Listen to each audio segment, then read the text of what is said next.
Olá, sou Luiz Pacheco, sou fotógrafo, filmmaker, editor e também roteirista de histórias em quadrinhos. Trabalho aqui na Gibiteca, onde cuido da parte de acervo, além de fazer toda a parte de fotos e vídeos aqui dos eventos que vocês veem nas nossas redes sociais. Esse vídeo é o primeiro de uma série que vai contar todas as etapas de uma produção de uma história em quadrinho, começando da ideia, o roteiro, o desenho, a arte final, até a viabilização do projeto, seja através de uma lei de incentivo ou de uma publicação como editora. Vamos começar essa pequena viagem pela criação de uma história em quadrinhos.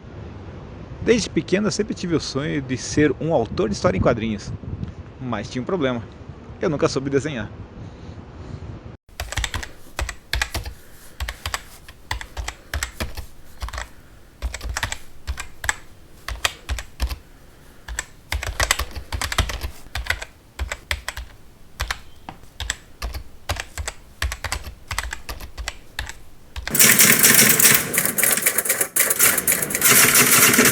Mas afinal, o que é um roteiro? Segundo nossa grande enciclopédia Wikipedia, roteiro de quadrinhos é o termo utilizado para descrever um documento narrativo utilizado como diretriz para histórias em quadrinhos. Por isso que ninguém gosta da Wikipedia. Bom, vamos buscar uma definição melhor. O roteiro é um documento que guia a criação de histórias em quadrinhos. A maioria dos roteiristas escreve um texto descrevendo o que quer que seja desenhado, dando as orientações da sequência de cenas, os diálogos, para que aquela história seja contada graficamente. Quando se vai escrever um roteiro, existem várias técnicas, não existe um padrão em relação a como se escrever um roteiro. Existem alguns estilos que ficaram meio consagrados. Um deles era o chamado Plot First, ou The Marvel Way. Tirando essa minha terrível pronúncia em inglês, a tradução seria primeiro plot, o jeito Marvel.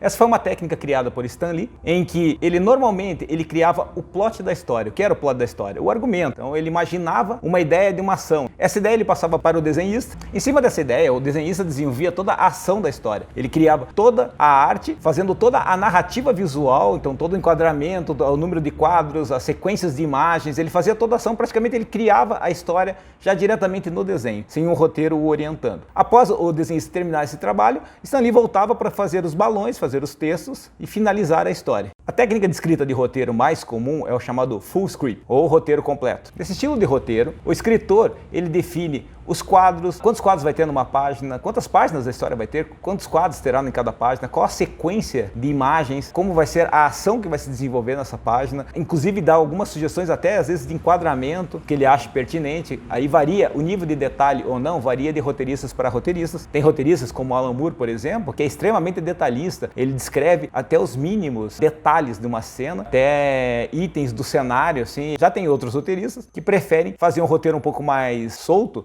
dando mais liberdade para que o artista depois possa desenvolver a sua criatividade e pensar cenários, pensar os ângulos, pensar os enquadramentos. Esse estilo vai de artista para artista, mas em geral o roteiro completo ele envolve toda essa concepção. Então começa com o número da página. Nesse número da página já se estabelece quantos quadros terá na página. Cada item ele envolve o número da página, o número do quadro, a descrição do que está no quadro e depois os diálogos ou recordatórios, que são os textos que vão nos balões ou nas caixinhas de recordatório. Esse seria uma página de roteiro completa, com todos os detalhes, para que o desenhista possa criar essa história da melhor forma possível. Já que no quadrinho existe o roteiro e o desenho, você pode pensar, qual dos dois é o mais importante? Eu adoraria falar que é o roteiro, mas infelizmente não é bem assim. Na verdade, os dois têm exatamente a mesma importância. Um quadrinho, por melhor desenhado que ele seja, se não tiver uma história bem contada, vira apenas uma coleção de ilustrações. A mesma coisa ao contrário. Uma história genial, criativa, por mais bem escrita que ela seja, se tiver uma arte de péssima qualidade, dificilmente alguém terá paciência de ir até o final daquela história. O quadrinho, na verdade, é a grande união desses dois talentos. Essa é a essência dos quadrinhos. Contar uma história através da união entre texto e imagem. Bom, falei, teorizei um monte aqui, mas afinal como é que acontece isso na prática? Vamos usar como exemplo uma HQ que foi criada aqui dentro da Gibiteca. Essa história que vai ser publicada na revista Calafrio surgiu da seguinte maneira. O Fulvio Pacheco, que é o coordenador aqui da Gibiteca e também quadrinista, chegou um dia com a proposta da gente criar uma história em parceria. Ele já tinha toda a ideia da história que ele queria desenvolver, que envolvia inclusive os personagens que ele já tinha trabalhado em outras histórias. Ele trouxe toda a concepção da história, que a gente chama de argumento, então o argumento é do Fulvio. e ele solicitou que eu fizesse o roteiro dessa história. Em várias reuniões a gente sentou para conversar, onde ele foi me explicando quais as ideias, o que ele gostaria que acontecesse na história, e em cima dessas ideias, das anotações que eu fiz com as ideias do Fulvio, eu comecei a escrever o roteiro da história. O roteiro finalizado vai para as mãos do desenhista, mas isso quem vai mostrar para vocês é o Fulvio no próximo vídeo, onde ele vai explicar todas as etapas do desenho de uma história em quadrinhos. Não percam a próxima etapa. Muito obrigado!